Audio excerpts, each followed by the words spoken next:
გაინტერესებთ, რატომაა ევროკავშირის ქვეყნებში საკვებ პროდუქტებზე ასეთი ხელმისაწვდომი ფასი? ამის უკან რამდენიმე კონკრეტული მიზეზია. შეღავათიანი გადასახადები. ევროპის ქვეყნების უმეტესობა საკვებზე დღგ-ს დაბალ ტარიფს აწესებს. მაგალითად, გერმანიაში სტანდარტული 19%-ის ნაცვლად სურსათზე მხოლოდ 7%-ს იხდიან.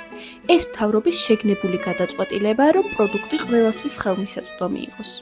ფერმერების სუბსიდირება. ევროკავშირის ერთიანი სასოფლო-სამეურნეო პოლიტიკა ფერმერებს პირდაპირ ფინანსურ დახმარებას უწევს. ეს ნიშნავს, რომ სახელმწიფო ფარავს წარმოების ხარჯების დიდ ნაწილს, რათა ფერმერს პროდუქტზე დაბალი თვითღირებულება გამოუვიდეს და შეღავათიან ფასად გაყიდოს. საყოველთაო ჯანდაცვა. ვინაიდან თანამშრომლის ჯანმრთელობის დაზღვევის ხარჯების ნაწილს ევროპაში დამსაქმებელი ფარავს, სუპერმარკეტებსა და კვების საწარმოებში მომუშავე პერსონალს ევროკავშირის შეღავათიანი ტარიფით აზღვევს. დაზოგილი ფინანსები კი ბიზნესს საშუალებას აძლევს პროდუქტზე დაბალი ფასები შეინარჩუნოს. ჯანსაღი კონკურენციის მართვა. კაცრი მონოპოლიური კანონები დიდ ჰიპერმარკეტებს უკრძალავენ დემპინგის გამოყენებას მონოპოლიის მისაღებად.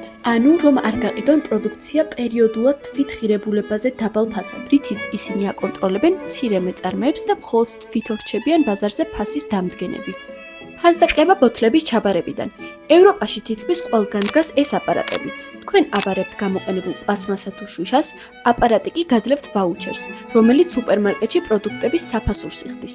ეს რეალურად ამცირებს თქვენს ყოველდღიურ ხარჯს. აი ასეთი კომპლექსური გადაწყვეტილებებით მიიღება დაბალი ფასები ევროკავშირში საკვებ პროდუქტებზე. არხი შექმნილია კომპანია მერონსის მხარდაჭერით, რომ შთააგონო წარმოსახვა და აღმოაჩინო, თუ როგორ აერთიანებს ევროკავშირი ადამიანებს უკეთესი ცხოვრების იდეით.